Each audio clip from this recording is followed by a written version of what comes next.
Salam Media with myself, Salailo Makwidiri, and we'll be having a conversation with Zehra Zaid. She's coming to us live from the Wits University encampment. I'm sure you've been seeing all the pictures, the videos all over social media about Wits students and members of the PSC who are on the lawns, the grounds of Wits University, protesting, picketing, and saying we won't move until our demands have been met by Wits management and the Wits Senate.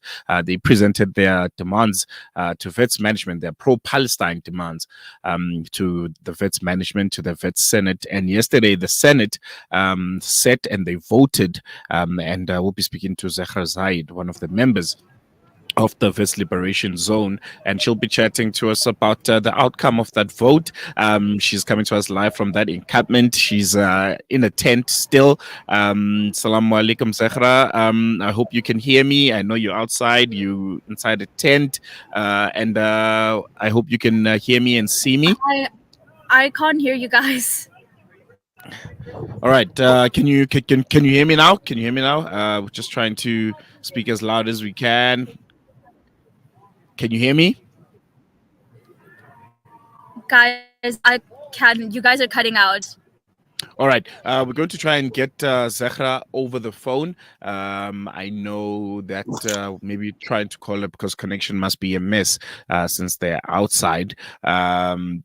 And yeah, I think this is an initiative that a lot of these students are currently embarking on. We've seen, I think earlier, we've spoken to the students of the University of Cape Town, and they're also embarking on a similar kind of stance, why they are having these kind of encampments all across the university campus. We have Zehra back. Zehra, can you hear me now? Yep, I can hear you. All right, perfect. First and foremost, I think if we can just reflect a bit on some of those demands that you guys have, put up to the management of Wits about, the university stance with regards to the Palestine issue. Just reflect. What are some of the demands that you made to the university? Okay, so first and foremost, our demands did go off of a letter that was handed to Wits management last week Tuesday. Some of our our demands are sort of a revised version of that, because that letter was handed in by our Palestine Solidarity Committee, and we are not a part of the PSC. We're rather an unaffiliated liberated zone.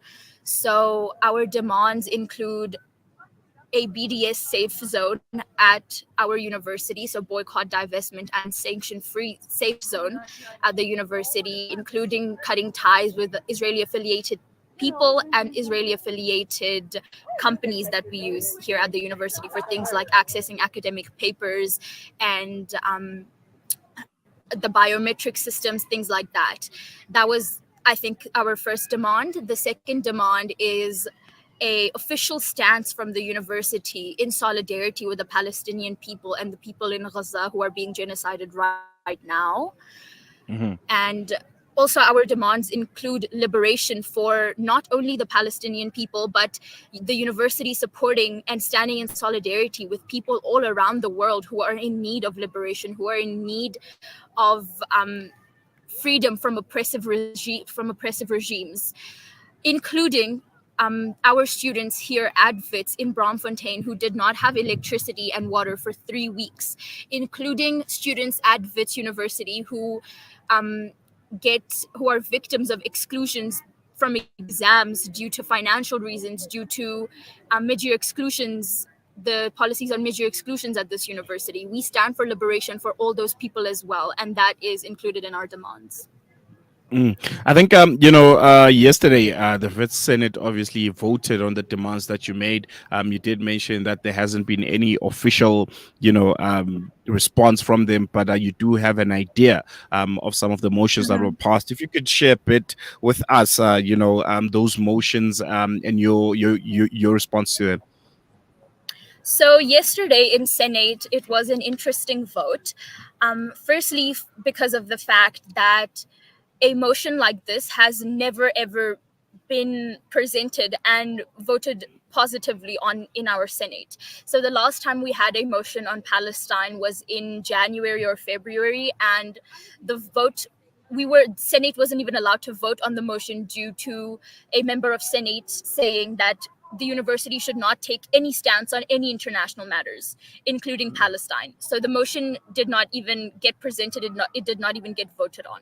However, yesterday we saw that the motion was not only a revised version of that same motion from January and February was presented and voted on, and we had a kind of victory in it. So while the Senate members have not issued, while management has not formally addressed the encampment as yet, the motions that were sort of passed was firstly the university taking a stance, agreeing with the encampment in the fact that the actions of the IDF in Gaza right now constitute as collective punishment and genocide.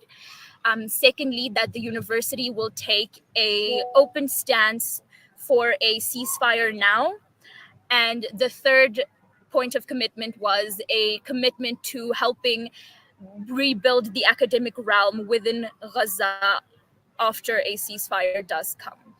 And also sort of revising the academic realm within Wits to show more solidarity with Palestinian people. I think those are really, really positive outcomes. I'm sure you guys must be really, really excited. But again, I'm sure there are some that were not meant. There are some motions which the vote didn't go in your guys' favor. With regards to that, are you looking to further challenge, the motions that when the outcomes didn't come out in your favor? I can see you guys are still in the encampment. And how long are you guys planning to stay there? So let me start by saying that the letter that WPAC and PSC issued last week was never actually presented in Senate. So we had a motion presented for us, like I said, a revised version of the motion from earlier this year, but the actual letter representative Wits management was never presented or voted on in Senate. However, we do view it as a victory just because of the fact that before this, we never had anything to hold. The university had never given us anything to hold them accountable for. They had never passed anything that we could, as pro-Palestinian activists at this university, hold them accountable for. Now we have that. We can say, this is what you agreed to, this is what you voted on, and we will be holding you accountable for this now and in the future.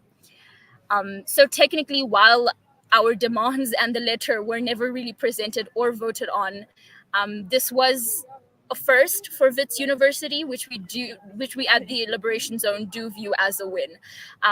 As for the question of how long we will be here, it's a bit unclear to us as well right now, because the next Senate meeting is months from now. It's in next semester. It's a very long time from now, and I don't think that the encampment would be possible till then, as well as the fact that we have exam moratorium starting from next week, and no events are allowed on campus during exam moratorium. So we're unclear about how much longer we will be here. But for the time being, we are here, and we stand by our demands. We stand by what we have asked Wits management for. But the future of the encampment is not really decided on right now. We are having these discussions internally within the Liberation Zone. So let's see. All right. Thank you so much, Zehra, for kind of like, giving us insight on the latest regarding you guys' encampment and sharing that what you consider a victory. I think it's a big victory and it's something that should be celebrated. But we're going to leave it here for now. As soon as there are new updates, I'm sure we'll be catching up with you to chat and, to get more on Wits' response to the genocide that's currently happening in Gaza. Lovely. Thank you so much for having me. And I just want to issue our gratitude towards everybody who has helped us in this movement.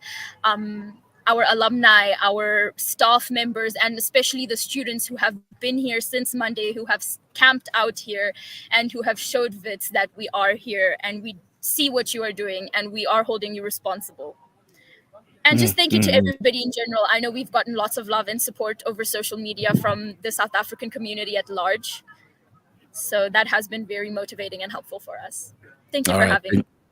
Thank you. Really appreciate you giving us your time. We're going to leave it here. That was Zehra Zaidi, First Liberation Zone member, giving us insight on the latest when it comes to that encampment, that protest on Wits grounds, and that vote that came out from the Wits Senate yesterday. And as she mentioned, there's some victory, and I hope other institutions of higher learning in and around South Africa are going to go the same route, where universities and colleges are all held accountable.